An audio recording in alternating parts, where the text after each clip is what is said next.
ちは。お家でトレーニングしてますか？今回のテーマは自宅で広背筋を鍛えて綺麗な背中をゲットしようです。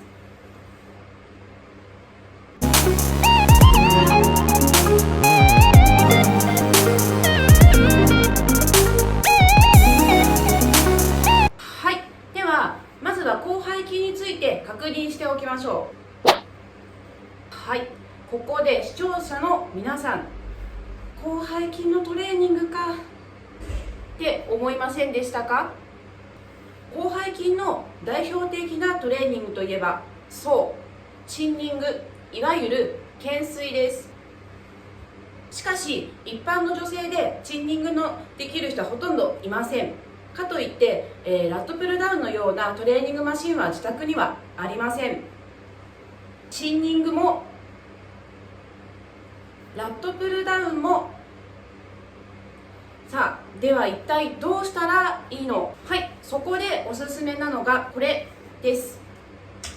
椅子を有効に利用することで自宅でも広背筋のトレーニングを行うことが可能になります。では実際にやってみましょう。はい、このように椅子を2つ用意します。椅子のこちらですね、間に座ったら両腕を体の横にして椅子の上に乗せます。そしてこの状態から、両肘を伸ばしてお尻を持ち上げます。はい、この時にこの3点に注意しながら行います。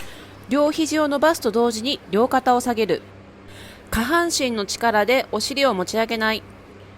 腰を少し丸くする。この3点を守りながら椅子に座って両肘を伸ばすだけで広背筋のトレーニングが可能になるんです。ではこの方法で広背筋を鍛えることが可能な理由について説明していきます。そもそも広背筋という筋肉はどのような動きで力が入るのか、それは上腕を体側に近づけるような時です。このように上腕を体側に近づけることで広背筋に力が入ります。チンニングやラットプルダウンではこの原理を利用することで広背筋をトレーニングしています。一方で今回紹介している椅子を使った方法ではどうでしょうか？実はこれも上腕を体側に近づけています。でも腕を下げている姿勢だから一見すると分かりにくいですよね。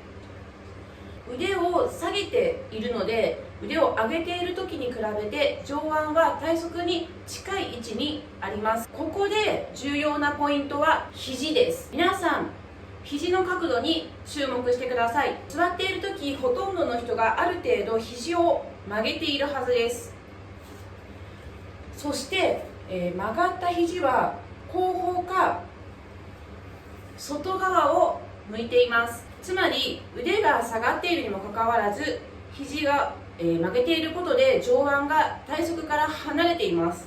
はい、この姿勢から肘を伸ばしてみましょう。これで、肘が曲がっている時よりも上腕が体側に近づいたことが分かります。つまり椅子に座って両肘を伸ばすことで広背筋に力が入る条件を満たしたことが分かります。以上から椅子を使った方法を広背筋の自体重トレーニングとして応用できるというわけです。一つデメリットといえばチンニングやラットプルダウンのほどの大きな負荷をかけられないことです。これは筋肥大をしたい男性にはマイナス要素です。しかし一般の女性で広背筋の筋肥大を目指す人はまずいないです。綺麗な背中になりたいなど美容系のニーズであれば椅子を使った方法で十分に効果を期待できます。はい、いかがでしたでしょうか？広背筋を鍛えることで綺麗な背中はもちろん、二の腕痩せにも役立ちます。概要欄に二の腕痩せトレーニングの方法を説明している動画を貼っておきますので並行してやってみましょう。女性の美容に適度なトレーニングは欠かせません。はい、番外編です。デスクワーク中にもできる方法を紹介します。このように椅子に浅く座った状態で両腕をお尻の後ろに持っていきます。そして例によって両手を椅子について両肘を伸ばします。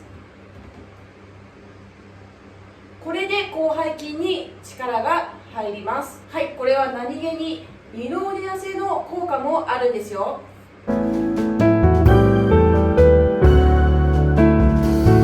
はい、続いて床、もしくはヨガマットの上でもできる方法も紹介します。このように両膝を少し曲げます。かかとを床につけたまま両肘を伸ばしてお尻を持ち上げましょう。これで同様に広背筋に力が入ります。どちらかの方法でも下半身の力でお尻を持ち上げないようにしてくださいね。ちょっとした工夫で臨機応変にトライできるので、ぜひ参考にしてください。